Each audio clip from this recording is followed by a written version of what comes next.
My farm has been in the family for generations. It's my little slice of heaven, peaceful and quiet, or at least, it was. The problem started when a new housing development popped up next door, complete with a fancy homeowners association, and that's when I met her. Let's call her Karen. She was the head of the HOA, and for some reason, she decided the private dirt road that cuts through my property was her personal freeway. This road is clearly marked with private property and no trespassing signs. It's a shortcut, sure, but it's my road, on my land. I use it to move my tractor and my livestock. But Karen, in her shiny black luxury sedan, didn't seem to care. Every morning, around 8 a.m., she'd come flying down that road, kicking up a massive cloud of dust. We're talking at least 50 miles per hour on a narrow dirt path. My chickens would scatter, my dog would bark like crazy, and I was constantly worried about one of my animals getting hit. The first time I was polite. I flagged her down, smiled, and explained that this was a private road and that she was going way too fast. I told her my livestock cross here all the time. She just rolled her eyes, gave me this condescending smirk and said, "I'm the president of the HOA. I have an easement." I knew for a fact that was a lie. There was no easement on my property records. She then said, "I'm late for a very important meeting," and sped off, leaving me choking on her dust. This became a daily ritual. I tried everything. I put up more signs, bigger signs, even a bright orange slow down livestock crossing sign. She ignored them all. I tried blocking the road with hay bales. The next day I found them pushed off to the side. I called the sheriff's department. A deputy came out, had a chat with her, and she'd be good for a day or two. But then, she'd be right back at it, sometimes even faster, as if to spite me. The deputy told me that since it was private property, his hands were tied unless I wanted to press trespassing charges, which would be a long and complicated legal battle. One afternoon, I was walking my old golden retriever, Buddy, near the road. Suddenly, Karen's car appeared over the rise, going at her usual breakneck speed. I had to physically yank Buddy out of the way. The car missed him by inches. My heart was pounding in my chest. That was it. That was the final straw. You can mess with me, you can mess with my property, but you don't mess with my dog. My politeness was officially gone. It was time for some good old-fashioned farm justice. That night, I went into my workshop. I had some old heavy-duty steel that I used for fabricating equipment. An idea, a glorious and devious idea, started to form. I spent a few hours cutting and welding. What I ended up with were 4 custom-made heavy-duty spike strips. Not the hollow ones the police use, but solid, thick steel spikes welded to a heavy steel plate. These things were designed not just to flatten a tire, but to completely shred it. There would be no quick fix on the side of the road for this. The next day I got to work. I chose a spot on the road just over a small hill, a place where she wouldn't see it coming until it was too late. I dug a shallow trench across the road, just deep enough to fit the spike strips so they'd sit flush with the surface. I carefully placed them in the trench, spikes pointing up.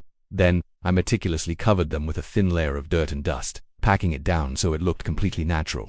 I even scattered some loose gravel over it to match the rest of the road. When I was done, you couldn't tell anything was there. It looked like just another patch of dirt. I stepped back, admired my handiwork, and smiled. The trap was set. The next morning I made a fresh pot of coffee and sat on my porch, which has a perfect view of the road. I didn't have to wait long. Right on schedule. At 8:02 a.m., I heard the familiar roar of her engine. I saw her black sedan crest the hill, a plume of dust trailing behind it like a cape. She was flying. I held my breath. She hit the spot. The sound was magnificent. It wasn't just a hiss. It was a series of loud, violent bangs. Bang, bang, bang, as all 4 of her expensive low-profile tires exploded almost simultaneously. The car swerved violently, the back end fishtailing as she lost all control. She fought the wheel, but it was no use. The car skidded sideways in a cloud of dust and shredded rubber, finally grinding to a halt about 50 feet past the trap. I took a slow sip of my coffee. The silence that followed was beautiful. Then, her car door flew open, and she stumbled out. The look on her face was a priceless mix of shock, confusion, and pure, unadulterated rage. She looked at her car, sitting awkwardly on 4 completely destroyed rims, and then she looked around wildly.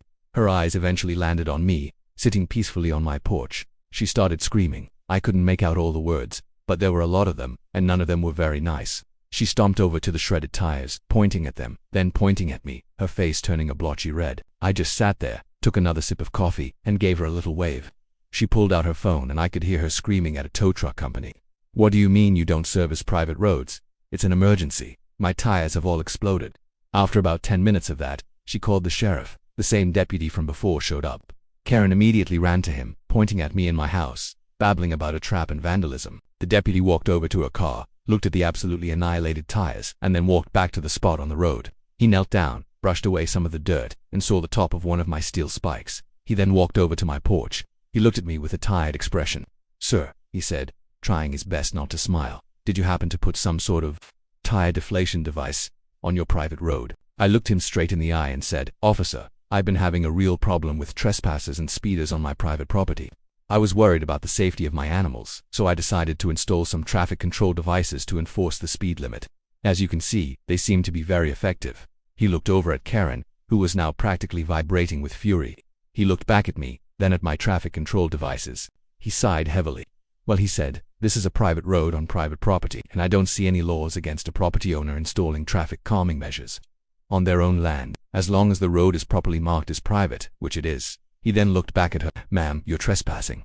Technically, he could have you charged." Karen's jaw dropped. She was speechless. The deputy told her that since she was trespassing, any damage to her vehicle was her own liability. Her only option was to call a tow truck that would agree to come out, which would be expensive, and then she'd have to pay for 4 new tires and probably 4 new rims. He suggested she not use this road again. It took over 2 hours for a flatbed tow truck to finally arrive and winch her crippled car out of my field. The whole time, she just stood there, fuming. As the tow truck pulled away, she gave me one last death glare. I just raised my coffee cup in a little toast. The best part, the story got around the new neighborhood. No one from the HOA has used my road since. It's been wonderfully quiet. My chickens are happy, my dog is safe, and I can enjoy my morning coffee in peace. Sometimes, a problem doesn't need a complicated solution. Sometimes, it just needs a few well-placed spikes.